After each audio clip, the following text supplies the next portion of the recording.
My event in athletics was the hurdles, Hmm. so I could proudly say I cleared obstacles for a living. I'm a proud Ghetto youth. I come from a very hard circumstance, Maloney Gardens in Trinidad and Tobago. We immigrated to Brooklyn, New York in the 90s, Hmm. but given an option from the dean actually between track practice and detention. Hmm. So my origin story literally comes from an option. Sport was just an opportunity for me to kind of define myself Yeah. and discover what I was capable of doing, especially when I applied myself. I didn't necessarily tone down. I adapted. I allowed it to evolve to where my gifts, skills, and assets becomes ours. I told a story around the world, built a media campaign with anybody who would talk to me and raised $30,000 in a month and funded my way to Switzerland to get my master's degree.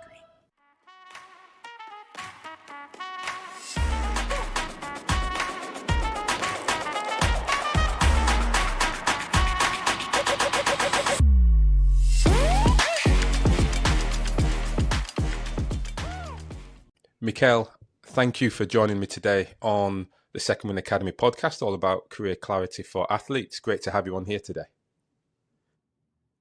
Honored to be here. Happy to get us chat going. Absolutely. Well, listen, we were catching up towards the end of last year. We're managing to jump back on. I really enjoyed our conversations sort of last year, and thought there was, I don't know, just so much. Well, for one, for me to learn about you and your career and sort of where you're going and how you're impacting individuals now, but also just a story to where you're at. I thought it would be so awesome or powerful for people to hear that as well. So, again, thanks for making the time. And for those who don't know you, who haven't really come across you as yet, please take this moment. Let's just introduce yourself and let us know what you're up to nowadays. Yeah, I'm definitely one who I am a proud product of the power and the beauty of sports. Hailing from the beautiful Twin Islands of Trinidad and Tobago. Of course, I've had the honor of representing my nation at three Summer Olympic Games and even helped our team qualify for a Winter Games after a 20-year hiatus. So, one of the first from the Caribbean to qualify for both the Winter and the Summer Games. But apart from what I did, what I do is solve problems. And so I've been able to try to really stand for things bigger than myself. I'm really passionate about athlete transition and engagement, a part of the business of sport, and helping tell that story with partners across the globe. So, how does that show up in today's world? It's from doing sponsorship and marketing and partnerships with big companies like Visa and Airbnb in the past and the IOC, to continuing to help redefine what the Commonwealth sport movement looks like today from an athlete and engagement perspective, and even more to come, depending when this podcast drops, of how I'm continuing to evolve. But that's the whole point of this conversation. The athlete life is a journey, and I'm excited to share just some notes that I've taken along the way. That's absolutely amazing. I really like that intro. But what I get from you is some keywords. One is evolve.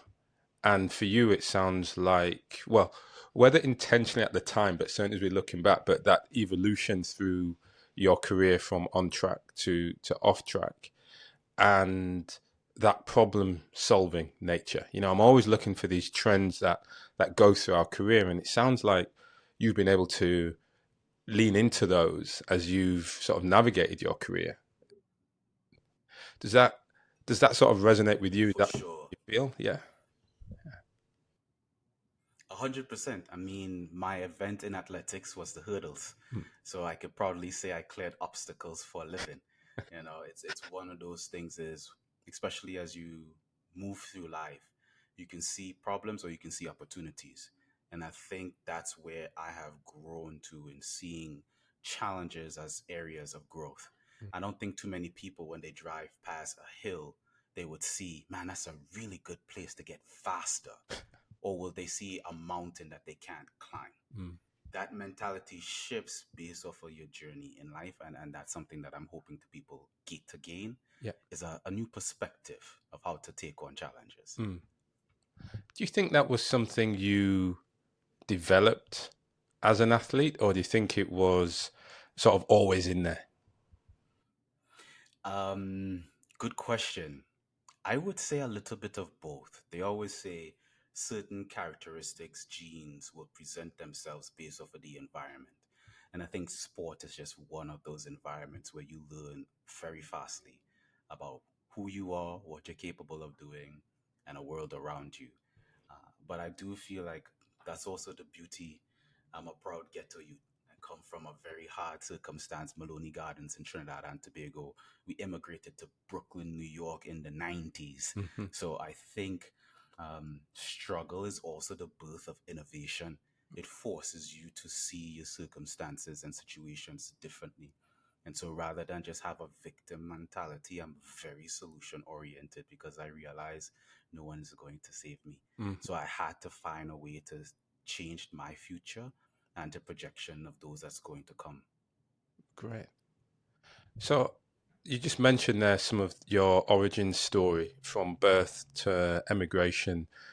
Uh, Talk to me about what that was like for you from a really from an athletic or from a sporting context, because through all of that, we're going to hit on being a triple Olympian. So I'm just curious how sport was in your life from those early days.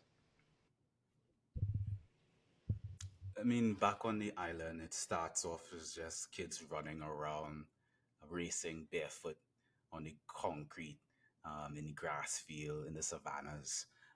It was just for fun, for the thrill of competition. Um, it evolved as I would say at first, I remember 1996 seeing Otto Bolden compete and realizing that someone from Trinidad and Tobago could leave our shores. There's something so powerful about an idea when planted. If anything, this is going to be a prelude, but I want to be an idea when I'm finished with this world. Like a Mamba mentality Yeah, or what the numbers two and three mean. Like that's an idea. yeah. That is so powerful because it enables somebody else to bring it to life and manifest it in their own way. But immigrating to New York City now, whew, let's just say it really doesn't sleep. So there's plenty of opportunities as a young man to get yourself in some activities that Mm, can take you away in a different pathway. But it was literally me running along in the hallways, being a kid, but given an option from the dean actually between track practice and detention. mhm. So my origin story literally comes from an option, which I wish more youths today would continue to have. Right. That's why, again, I'm a proud advocate of it because, unbeknownst to me, I never knew I was going to become an Olympian. But a seed was planted and someone was also willing to water it. And so to be able to go down that pathway, educate myself, master's degrees, bachelor's degrees from institutions around the world, being able to see the world, represent the hopes and dreams and aspirations of my people, my nation, my culture, um, like not just the sporting side, but the education side is there behind me. That has been afforded to me because of how I chose to carve out Mhm. that career within sport, especially in an event where on paper I'm not even supposed to be in. I'm a strong 5'8" in a 6 foot Yeah, dominated event, yeah. but no one can tell me because the hurdles don't care, and neither do the record books, and my name is in both. Hmm.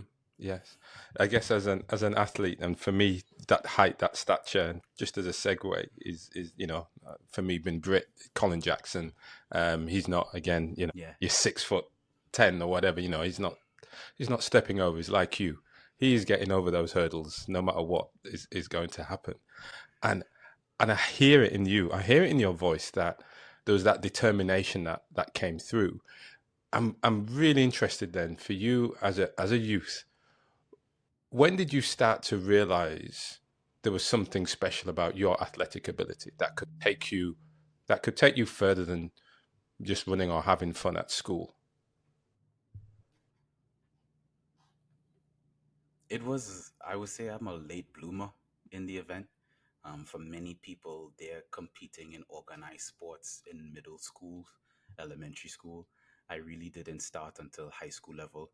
Um, so it was one of those things where I constantly kept getting told what I couldn't do. Mm. As a black man growing up in the United States, as a young person growing up in New York City, you're constantly being told what you can't do. Yeah. And sport was the first place where I was actually told what I can do. It was affirming in, especially in a sport like track and field. It's not up to opinions. It's times and it's marks. It's not based off of if the coach like you or the position you play. It's you put down this time. Mm. This person in India put down this time. This person in Madagascar put down this time. And the numbers are just, it is. How far, how high, Mm. like, that's just what it is. So sport was just an opportunity for me to kind of define myself Yeah. and discover what I was capable of doing, especially when I applied myself. And to be placed in an environment of expectation, that was something that I would give my coach, Sydney McIntosh, a lot of respect for, because he made it very clear that we could be a product of our environment or one of our expectations. Mm. And because he expected excellence of us, I cannot just say, okay, I'm on the Olympian, but all of my teammates graduated high school. Mm. A large percentage of them also have degrees. They're great men and women contributing into society. I think that's something coaches could also be very proud of because of the expectation that then created an environment for success. And that too, I'm also proud of, to be a part of those group of men and women who were able to be a part of us change despite where we were, where we came from, Yeah. but deciding who we wanted to be.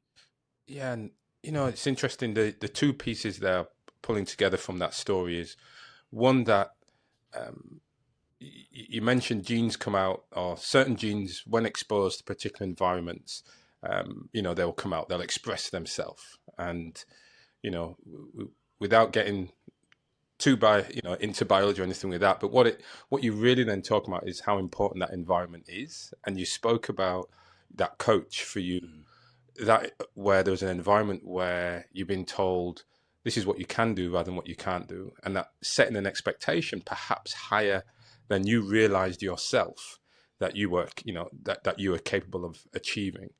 And that's something I'm really taken away from this conversation already, is the importance of the environment, the importance of those expectations being set. And perhaps if someone just opened your eyes to, you can achieve this, boom, then it's up to you to take that option to step forward. Yeah. And you did that at college. You went to college when? 100%. Yeah. I did it. Go ahead, man. Go on. I mean, I was honestly sometimes even naive enough to realize why I can't do it.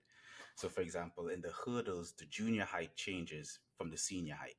But because I was a late bloomer, I didn't have much reps at the junior height. So I didn't have a fear or even an understanding that I couldn't do it.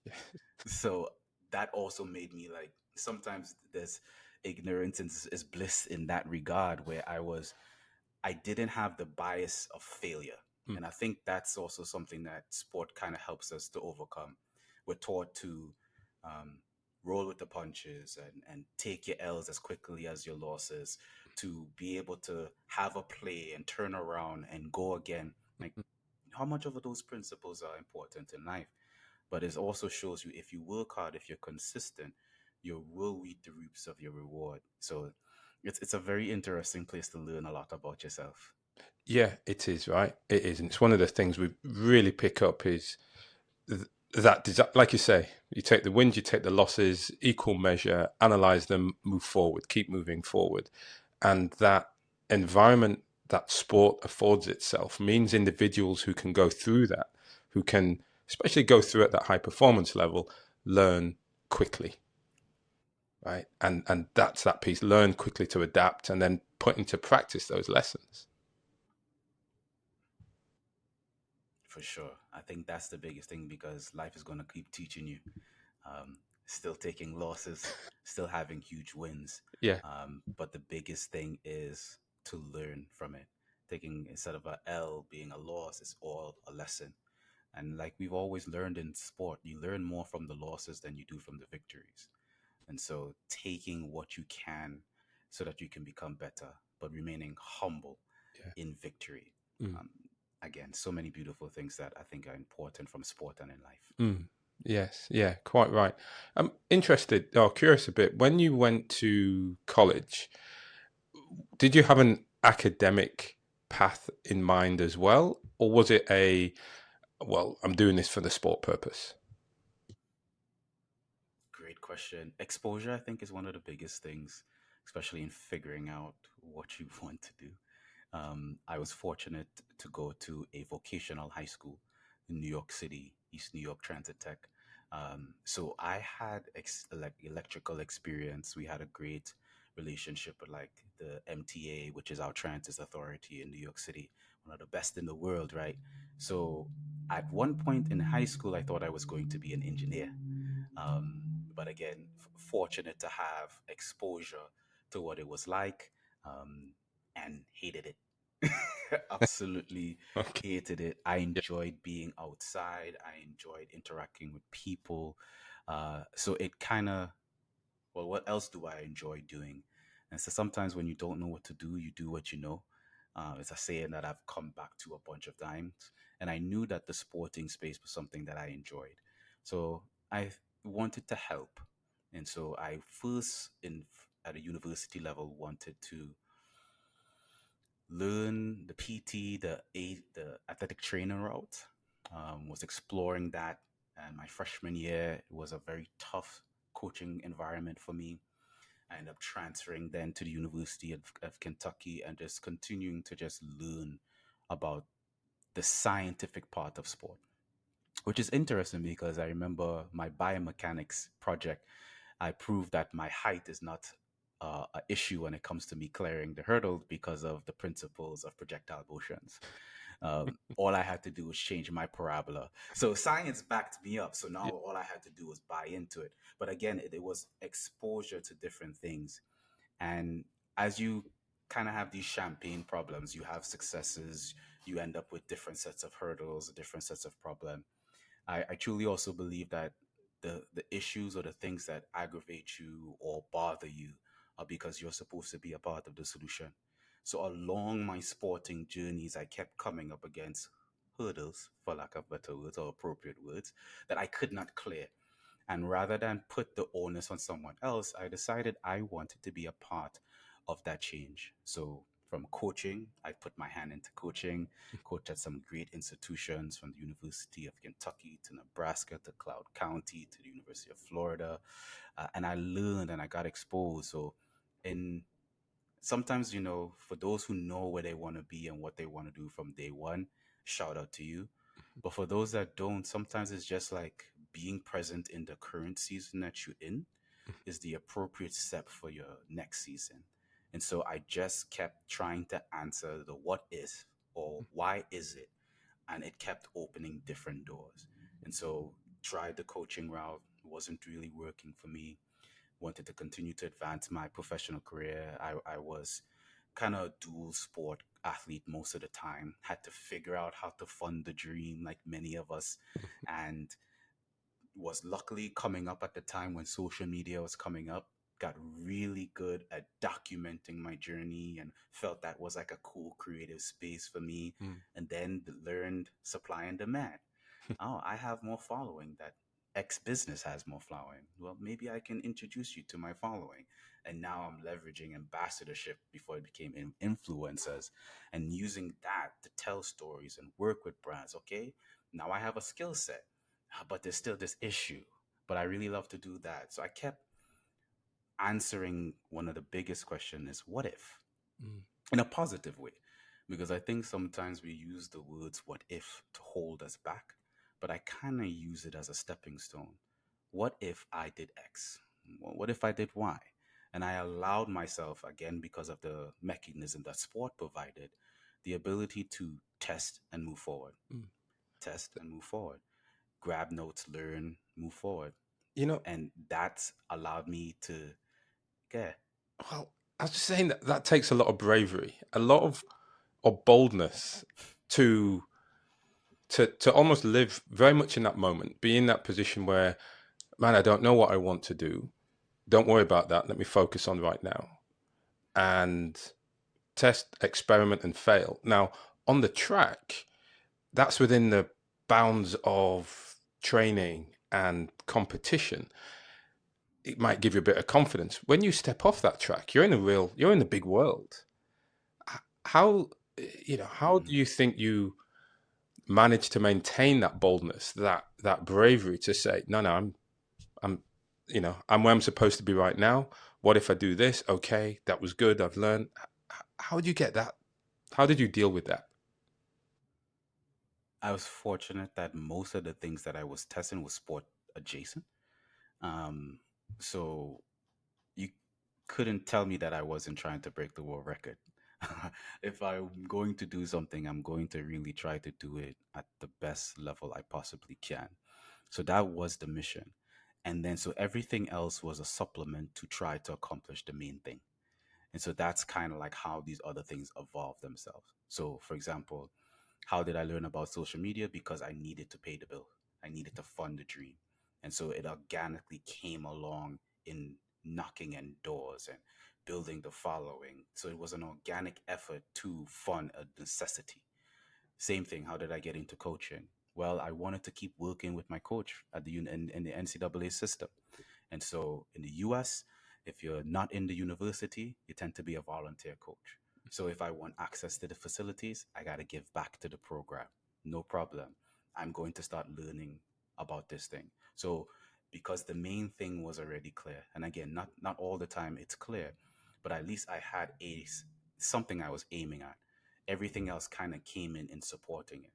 But what I discovered is I was gaining a bunch of skills. I learned how to build programs. Actually, the biggest thing that I learned from coaching was how to communicate, because how you say something to one athlete needs to be translated differently to another, even if it's the same cue. And so, how do you take now a message to one audience and now translate it to another? Well, I applied that also back to businesses. So how do I tell this to from an apparel company to a drinking company to a food and bev to all of these things? And I started seeing different threads kind of pop up. And so it was one of those things where again, the innovation came from the struggle and me having to figure it out. But I did have a target, and it was literally realizing that you have a window as an athlete, and so I was willing to commit. It wasn't easy, matter. Mm. Like I remember I graduated, I'll pull back. My first Olympic Games in 2008. I was a junior in university. So the expectation is, yeah, you made the Olympics as a junior. You're going to come back and mash up your senior year. You're going to give them. Yeah. But I got hurt. I got injured. I fractured my collarbone, still have plates in my chest to this day. And so whatever my expectation was for the senior year totally derailed. So what did I do? Well, you have to get a job. I started with an internship at a University of Nebraska and was still willing to trust this innate feeling that I had that I was not finished with the sport. And this is a tough one where you're battling with this feeling and you can't see it. But I was willing to persist. It's easier said now than then. But I persisted for 3 years, Mm. running the same time under the poverty line before my breakthrough came. Now, if you told me that ahead of time, sure, I would have done it. But I had this innate conviction, my faith is definitely strong of it, where I was willing to say, you know what? In the pursuit of the dream, I'm willing for it to end, than to also say one day to myself, 50 years, what if I had? Mhm. And so that also brought me a level of peace that I was willing to pursue Yeah, and walk away knowing I gave it my all than to not try at all.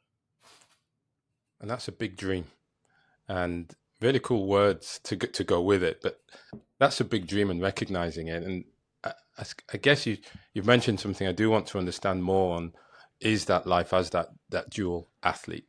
You talk about Mm, that dual career. Sorry, having to self fund, self um, innovate in order to keep you on that athletic track, on that Olympic track, and go through those challenges as you did. So, just share a bit then about how you managed to fund, how you went through that career, because the highs to me are epic, as in walking out Olympic track, that sort of thing, which means to get there must have been a challenge.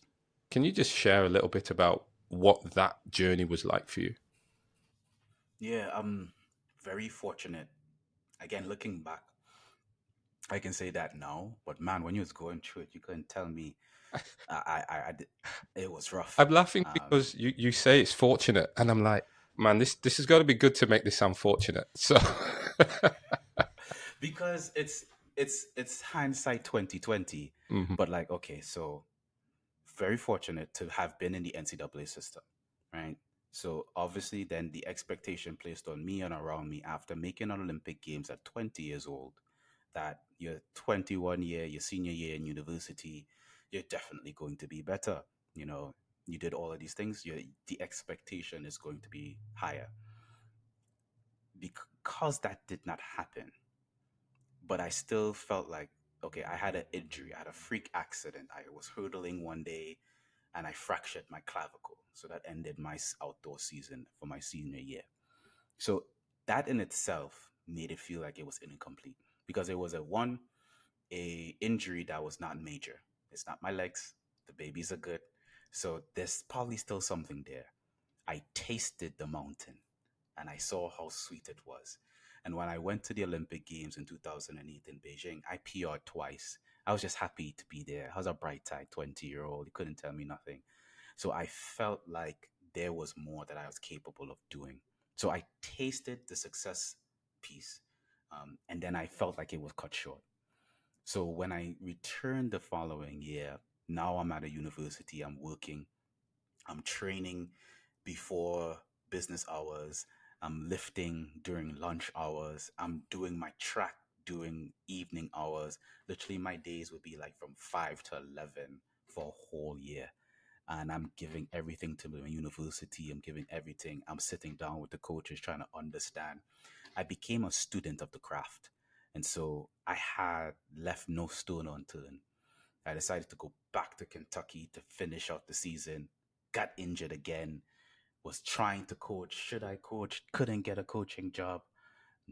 Then I had one opportunity to, this is now year three, to decide if I'm going to coach or train. And one institution was willing to allow me to do both, Right. Cloud County Community College. So I did it. And so I went in the middle of nowhere to try to make a dream happen. We didn't have a track. We didn't have like full facilities. The junior college system in the USA is like, if you've ever seen Last Chance U, that's the premise of it. We have nothing, Yeah. and there's everybody's here is hungry. So I'm fully accountable to not just my dream, but that of other young men and women who feel the same way. Like, this is my one chance to get to some next level. And so that also allowed me to dig in deeper in a particular way. And I remembered when I was able, self coached, to qualify for the London Olympic Mm. Games on my first track meet outside. Man, I shed so many tears because I also PR'd by 200ths of a second. Yeah. And in track and field, every hundredth is a hard work to get. Yes. But being able to do that, I had a different sense of accountability because now my student athletes, they would see me work out and then I would then administer their workout. So I had this like, I can't ask you to do anything that I wouldn't do myself. Well, coach just qualified for the Olympics. You know you're going to be an All-American. Like, so it gave me this drive at the time. And then finally, after, again, I made the Olympic team in '08, but it wasn't until 2012 I was actually able to earn my first dollar from the sport.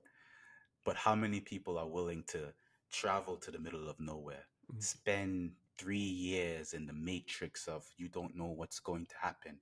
Track and field doesn't have a definitive line of what professional means. What are you really trying to do? So it was a process of really trusting, Mm. believing, and a series of momentum. I think that's something that I've learned to adapt in other parts of my life, Yeah. especially when you're trying to figure out what you like or what you're good at. I don't chase motivation. I seek the trend and the momentum Mm. because you tend to like what you're good at. Yes. So where your wins showing up? Mm.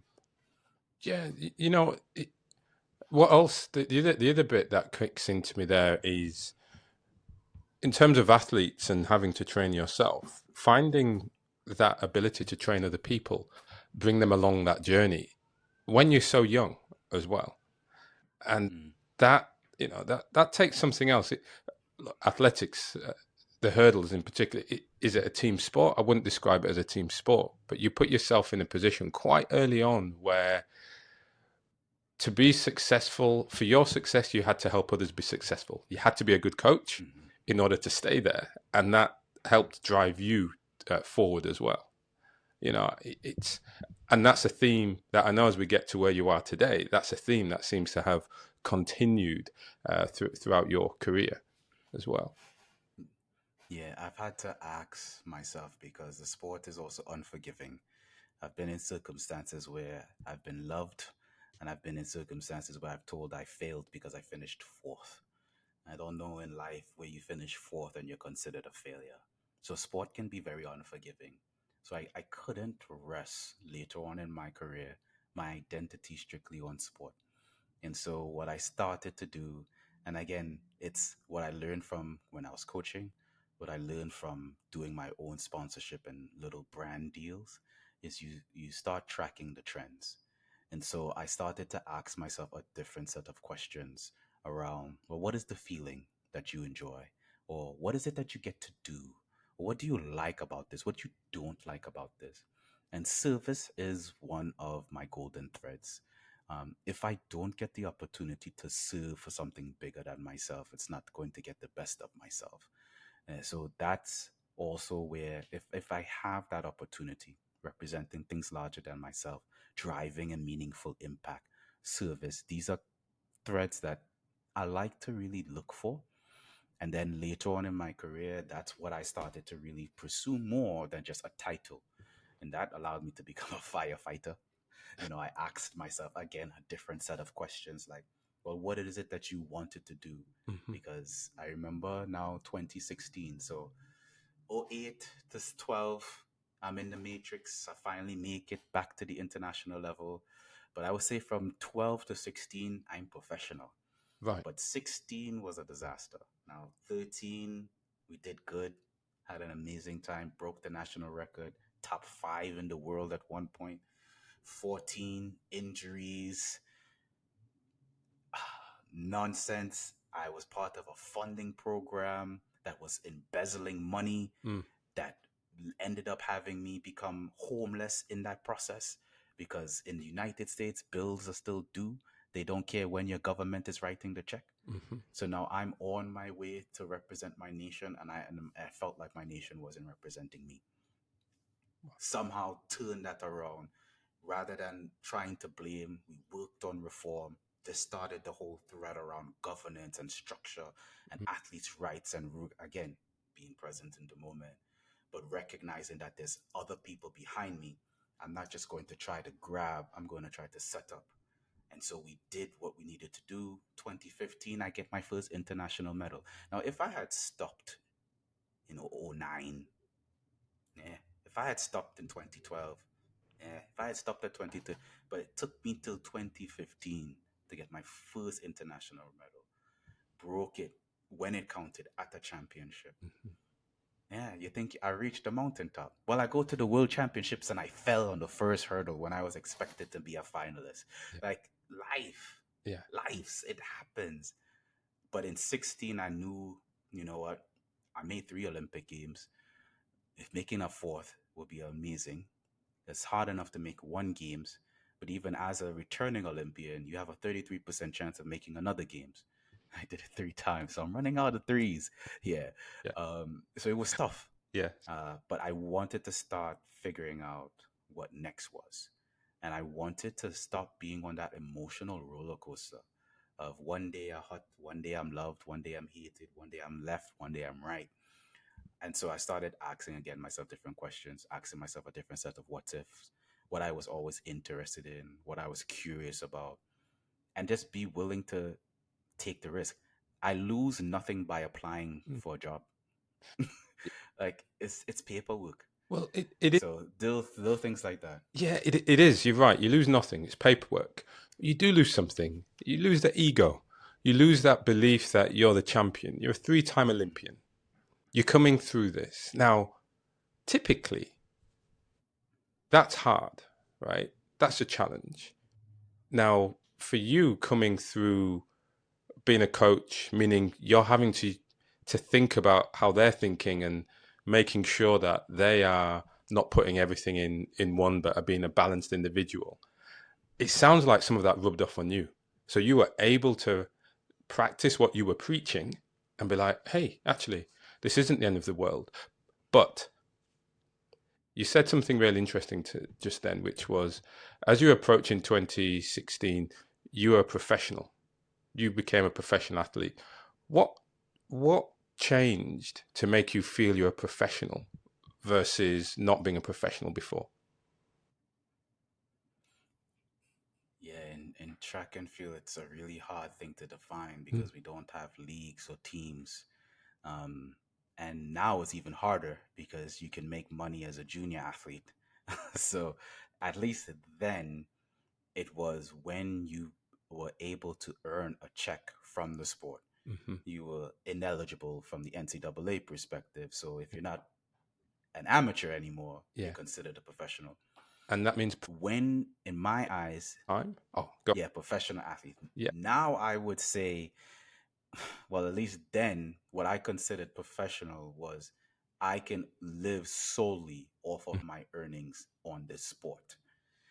I can't say that now because, again, a kid can sign an NIL deal yeah. and make more Mm, than my whole career. So it was that was the block, that was the quadrennial where I was fully training, yeah. coaching staff, nutrition. I was able to fund the dream fully from the dream. Yeah. And even though I was doing that, I would still dabble in other things. I Mm, would still support my coaches with different elements of social media and marketing and things of that nature. I was still very curious about what else I could contribute to. And so you keep the door open to your curiosity, mhm. even while you're focusing on the main thing. I think that allowed me also the ability to pivot. Now, not necessarily as smooth as I wanted to, but I took time to at least ask myself questions, to know myself, know thyself, rule number one, and ask, well, what if I did this, or what did I ever wanted to do? And that's when I was willing to say, well, we always wanted to be a firefighter as a little kid. Yeah. You know, I grew up in New York during 9/11. I was impacted by the servicemen and women in my own family. So I was willing to, and this is part of you said, the humility, start afresh. Even though I'm in my 30s now, I'm a veteran around the globe. Can I be a rookie? You know, can I be alongside people fresh out of high school Mhm. and do drills, knowing I'm the most physically gifted person in the room, but have to run laps and do push-ups, and I have to now pay the price for somebody else's mistake and still do push-ups, and then also being told you're too fast. I was actually told this while in the academy, because in firefighting, I'm now become a liability. Mhm. Because if you're ahead of your teammate, you now put them at risk of being hurt. It's two in, two out. You are only as strong as the next person alongside. So again, it was Mm. a very humbling place, but a place where I learned a lot where I was. But it still created a different set of questions that allowed me to figure out my next pivot. So many, so many things in what you've just said. I'll ask the typical question first, which when did, and then I want to come back to that because yeah, that's really funny. When did you realize you had to stop being a professional athlete and that cycle or that next dream was perhaps fading? That's a good question. I think it's like not something you fully want to admit if you don't have it already set up. I would say 2016 didn't go well for me, even though 2015 I medaled. If it could go wrong in Brazil, it did. Like it rained, I jammed my ankle during my dress rehearsal, during my shakeout. Like it was just a complete disaster. I left Brazil early. It was so bad. But it was one of those things where I wasn't 100% sure. So I tried to take some time to figure out what was next. But because I was feeling things I never felt before, I started to wonder. I was forced to wonder. And it wasn't because the sport was telling me no, it was because my emotions was telling me I can't keep going like this. Like I am working, I'm giving so much back to the sport, and I felt like I wasn't getting it back. So, you know, that was the beginning, I would say, at least of the change of the thought process. Yes. Yeah. Physically, that was probably a different story because I think I had the ability. I mean, clearly, because I qualified for the Olympics in a whole nother sport. So I think I was still there physically. But the mentalness about the sport, like it was becoming very fatiguing. Mm. Because now you're a veteran, and you have this unfortunate expectation that sport owes you something. Yeah. Yeah. You know, I've spent 12 years at the elite level, and you must give me X back for my toils and labor. And sport was unforgiving. Mm. It's on to the next new kid on the Right. block. Yeah. It were already moved on. Yeah. So that was, I would say 16 was the beginning, but it was more mental first, in wanting my own homeostasis to be balanced Mm. than just constantly on this roller coaster Yeah. of do you love me? Do you hate me? Am I going to get this signed contract? Is my agent going to do like it was tough, Yeah. and I just couldn't keep going on that. So, given that, what did you look to do next? How did you start that plan for life after the game? Yeah, it goes back to that saying: when you don't know what to do, you do what you know. And so I learned how to, in sport, and especially building other people's programs, you build backwards and forward when building a sporting program. So, what is the ultimate goal that you're trying to achieve? And then you do this kind of benchmarking as to where are you now and what do we need to do in order to get there. Mhm. So, one of the things that, okay, I'm not sure what I want to do, but I'm curious about this. So, I decided to surround myself with people who have the experience. Mhm. That's what we do. Yeah. In coaching, in sport, if you don't know how to train yourself, you find a coach. You don't know how to eat, you find a nutritionist. So I found mentors. Mhm. So I thought about firefighting. I wonder what's life like a firefighter. So I got around firefighters. So, I've joined the Firefighters for Christ, and I started hanging out with them once a week and eating breakfast and asking questions and exposure thing yeah. and finding out like, this might be a cool life. Yeah. So, Mikel, what's interesting for me there is you said earlier on, right, when you were, I guess, funding the dream, self-funding, and I was like, wow, how do you do that? Because it must be so very. You came back with, you said adjacent and organic and relevant. And what I'm taking from that, from an interpretation, is it, it wasn't such a big leap to go from being the athlete to being a volunteer coach or trainer or supporting people like that. It wasn't such a big leap to go from being that athlete to looking at or riding that social media wave and starting to build that profile. And that was relevant to help you continue in your dream. It kept you in those spaces, help build that. And it felt natural, it felt organic to you. And I was like, yeah, you've simplified what seems like such a big thing from the outside to actually one that is super targeted, you could say, and relevant. And then you blow all of that out by saying you wanted to be a fireman. And I was like, okay. So where's that? So what was it you think that made you say, hey, let me give this a shot? What was that spark? Go back to that golden thread of service.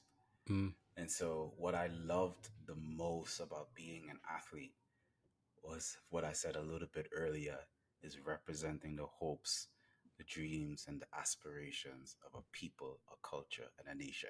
That's my personal definition of my sporting and Olympic career. When I see the red, white, and the black, I see a people. Mm, I see a nation. I see resilience. I see every creed and race finding an equal place. I see that.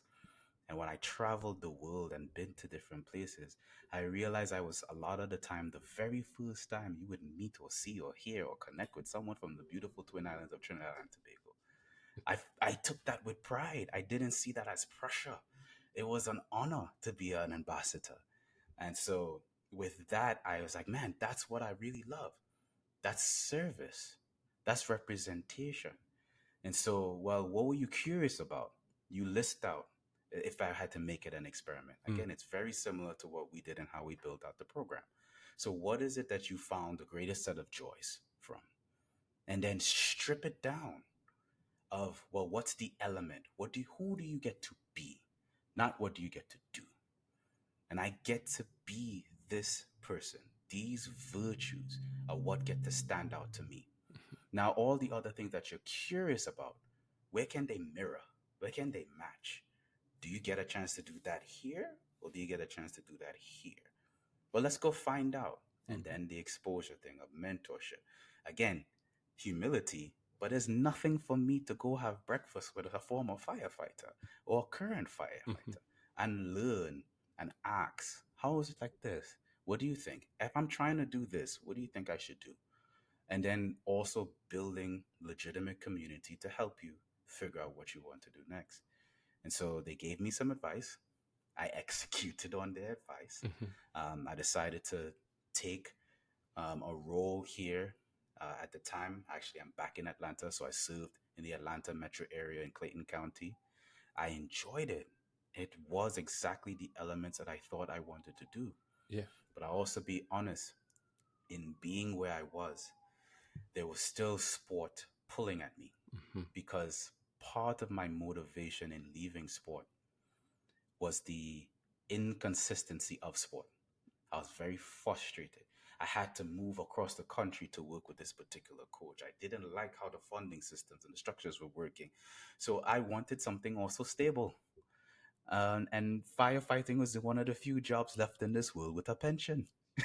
So it was something that, was semi motivated by fear, but a lot out Mhm. of curiosity. But I was willing to test and commit. I graduated as one of the top people in my recruiting class, but there was this something in me very similar to the fire that kept me going, that kept saying, you're hiding and you have more to contribute.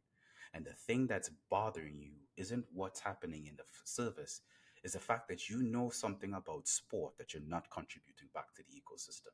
So, how can you question this particular leader? How can you question these particular things when you should be doing something about it? Mm. And so that actually motivated me to make another pivot. Yeah. And that's how I ended up on the next phase of my life. And I mean, that's great. One, certainly the way you answered the question sort of nailed it in that continuation, that thread that goes through as that career. Who do you want to be? And for you, it was definitely that service and giving back.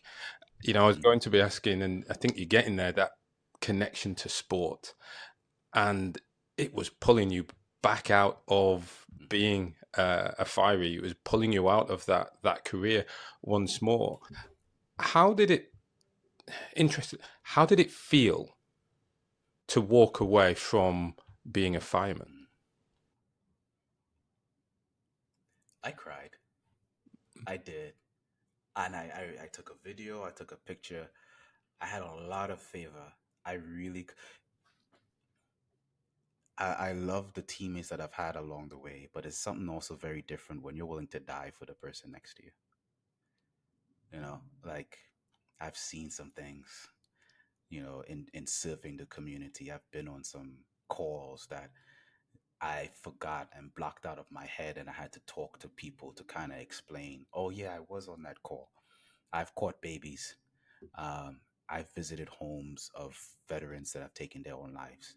I have seen the highs and lows of humanity in serving my community. It wasn't easy. I've been on two-story fires outside of a window, cramping with 60 pounds of gear and sweat dripping down every part of my body, and still committing to the fact that there's a brother inside of this building, and he's not going to get out unless I stay faithful to my current task. It's a different type of monster you're dealing with in that. So my hat goes out to those that always serve in any capacity, because you are willing to commit in that regard. But sport kept coming up, Mhm. and so normally when you have an idea, what I try to do is I write it down, because you sometimes you have these random thoughts and you don't know what to do with it. Is it me? If you're spiritual, you're like, is it God? You're wondering like, what's this idea? If you can't leave it alone, that means you need to pick it up. And so if I've written it down, I put it aside. If it goes away after a few days, then it was just a thought. But when it just kept nagging at me, kept nagging at me, it was one of those things where, well, what does it look like if I was to solve the problem? What do it look like if I was to do? And then you build the same experiment before. Okay, well, what's needed? Where am I now? And what's the gap? And so before I could answer any question within the sporting world, I realized I needed a new set of community, very similar to how I did when I transitioned to sport. Someone came to me in sport and gave me an option, very similar to what I did when I was firefighting. I gained access to a whole new community.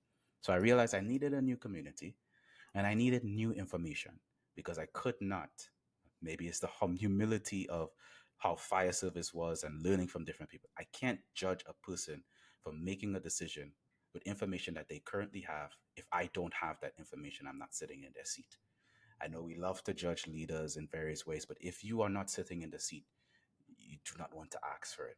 And I learned that from firefighting, especially because the pressure that's on lieutenants and captains to make certain decisions, Mm. they have to make it based off of a split moment Yeah. with the information that they have.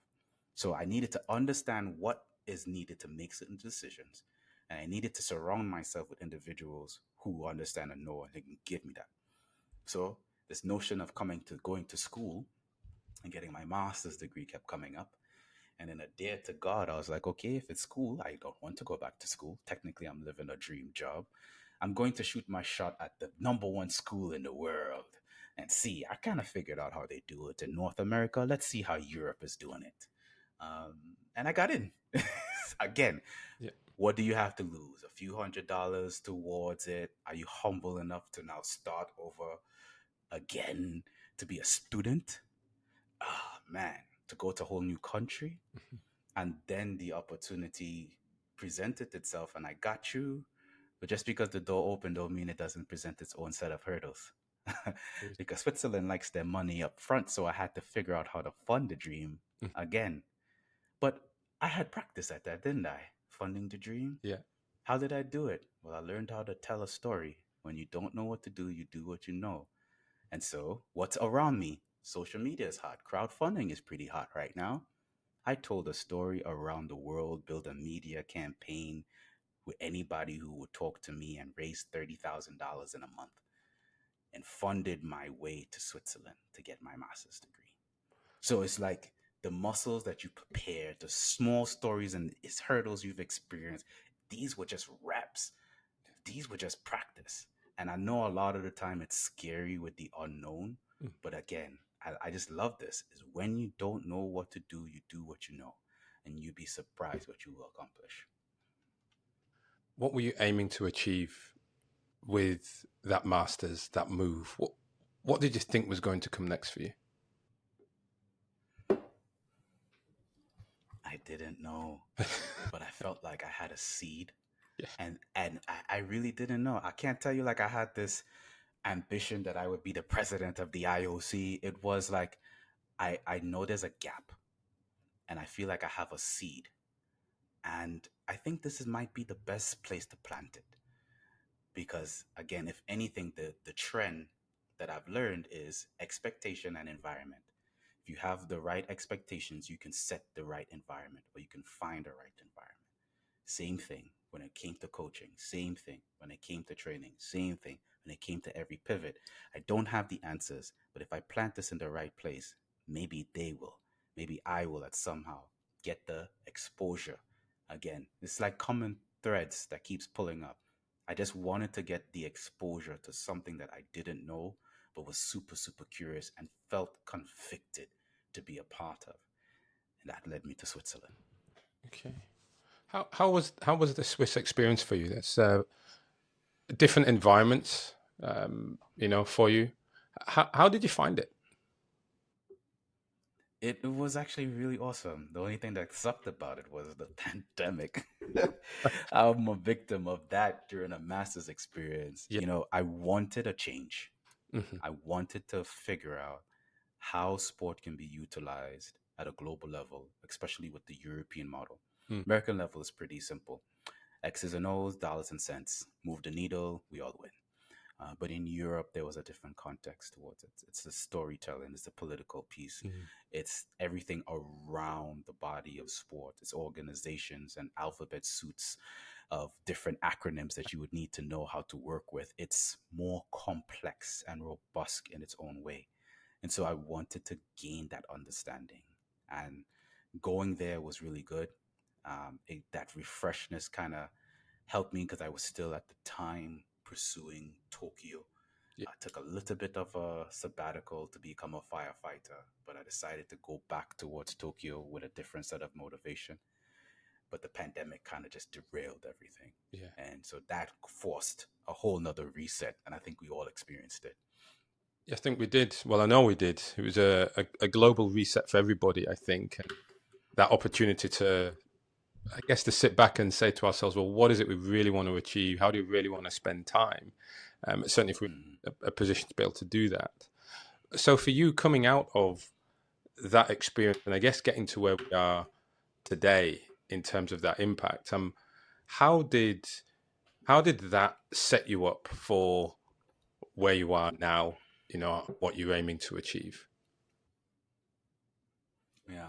So while in Switzerland, I was able to continue to, again, make myself very present. And I think it was a beautiful, one of my favorite places Mm. ever in the world, to really immerse myself in the language, in the people, in the business of sport. I really wanted to understand the business of sport. We get hyped up about athletes' contracts, but I was always curious about who's signing it. Mm. I was always curious about who's telling the story. So there, I was able to connect. Did a lot of work with the IOC and the ITA around athletes' rights and athlete advocacy and clean sport.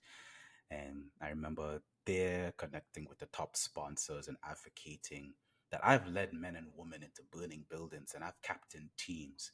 But it's hard for me to say that I have an X degree and 15 years of experience. But what they like to call as a soft skill is something that you will take forever to teach another employee. While for me, it's been documented how strong it is, my ability to work with a team, my discipline, my dedication, Yeah. my adaptability and resilience. That cannot be trained in a course. So how can I really help now implement this into organizations? So in that strength of advocacy, connecting with Visa, they had an athlete transitionary program, was a part of that being formed and curated. That brought me back to the US Mm. to really work in there. I decided to really focus on core business, to understand partnerships. I wanted to do something different than what sport was currently into doing. Got closer to innovation and startups and venture capital, and started to see different models. Again, my muscle of trying to figure out things led me into strategic and operational type of roles. And so being present in the moment kept opening up all these things. But sport has always had my heart. And my desire for it was to, if I don't like how we're doing it, can I present us a new solution? Can I present us a different option? And so that's where I'm at now after spending time in innovation, after spending time in core partnerships, after being not not just the rights holder, but the rights buyer, and understanding what motivates organizations to be a part of the sporting ecosystem. How can sport now present itself in a whole new way? How can we start strategizing about how to pull through new and innovative experiences, not just for our athletes, our partners, and our fans? That's where I'm focusing now, and I'm super excited to be a part of, to fully say I'm in what the future and the present of sport is going to be looking like. And that's a big. It sounds like a big mission. It sounds exciting, and I guess that's Mhm. perhaps the thing that pulls us towards this thing because, obviously I'm at a broad sense, I'm with you on that mission. I'm with you on in terms of sport and certainly the Yeah, individuals and how they come through it. And I'll ask I guess a question because I know people are listening to this one, but how do you feel, you know, do what you know, great. Okay, so you might not be sure what you want to do, but you're focusing on doing what you know. In this environment, what does that look like for you here? How are you sharing that story? How are you um, pulling the right people together to have that impact? yeah, it goes back to that assessment. So every athlete knows how to look at what's our goal. One thing athletes, oh, we goal set. It's the whole point of sport. We keep score. So we all know how to goal set.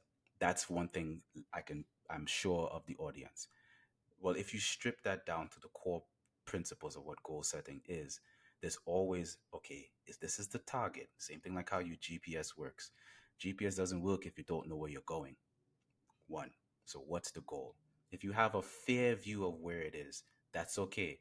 I've done that before. I remember when I moved to Nebraska, all I put was Lexington, Lincoln, Nebraska on the map, and I just drove in a direction, right? So even if you have a broad direction, Mm, start there.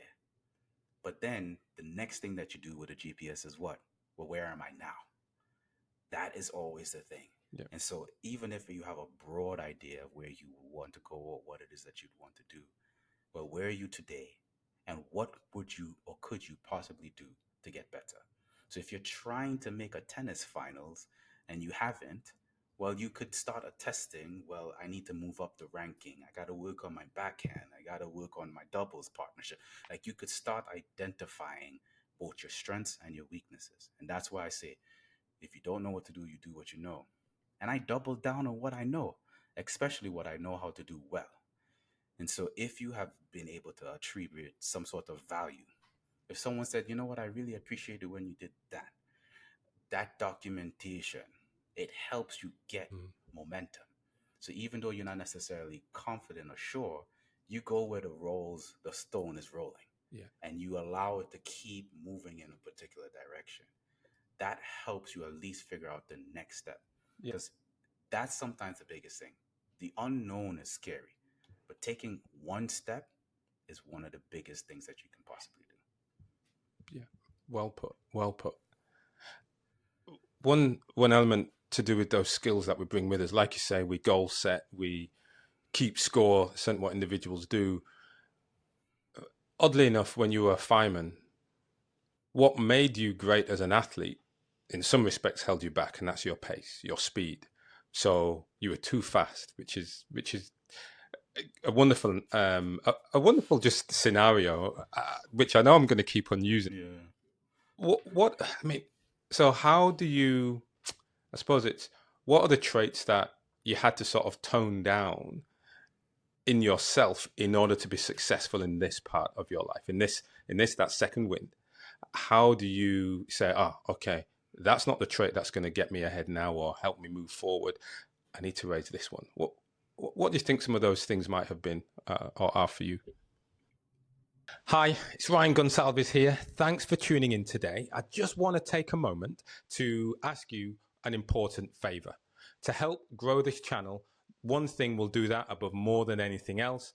Please hit that subscribe button. By hitting that subscribe button, you help me to grow the channel, allowing me to create more tailored content, improving the quality, and also to develop additional services such as the workshops, one on one sessions, specifically designed to support elite athletes in that difficult transition to that career beyond sport.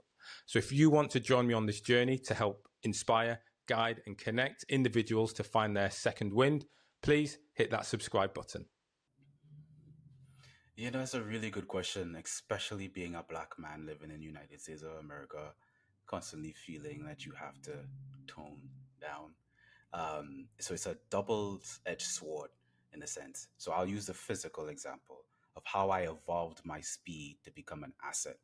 Because what made it a issue in firefighting is if it's an asset only for one. That's the problem. We're a team. Yeah.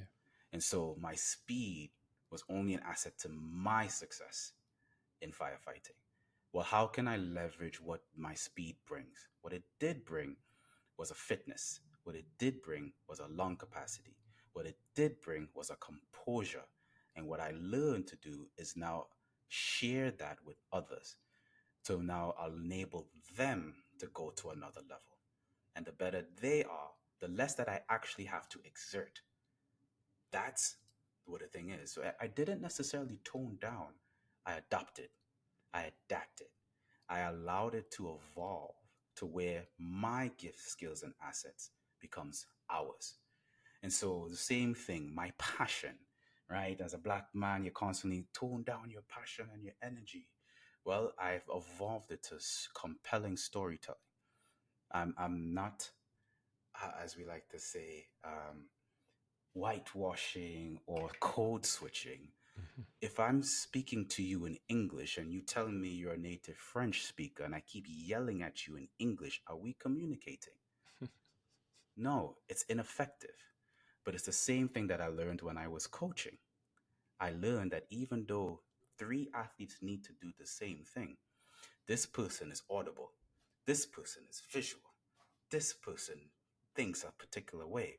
And the same message has to be communicated in three different ways.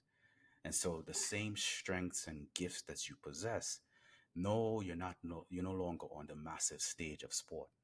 But what can you now reapply to the situation that you are to not only just be an asset to yourself, but your new team, your organization, your customers, whoever they are, turning those skills into a gift rather than it being your physical gift, but it's now a asset that you're utilizing to bridge the gap for someone else. Then it goes back into business principle is supply and demand. If you got the supply, you monitor the demand. So it's also all those things where it's all about the perspective that you have Yeah. and allowing that to be able to shape how you maneuver. So I challenge it. I'm not toning down. I'm constantly evolving. And I think that's the humility that I always knew sport was a window, but I always also felt that it was only preparation. I Yeah. truly feel like I have done nothing yet. And I have all of these things. I have done nothing yet. Because again, what's the mission, as you has mentioned? I Mm. want to be an idea. I want to be an idea for my child. I Mhm. want to be an idea for any boy or girl from my nation. I want to be, man, Otto Bolden left Trinidad. You think I can do that one day? I want to be that Yeah. and enable them to take that one step that will create whatever it is that their hearts desire. Mikel, that's fantastic. I've enjoyed, continue to enjoy our conversations. And I think today, just walking through the journey, your journey, and just taking some of those ideas from you and sort of discussing that a little bit more.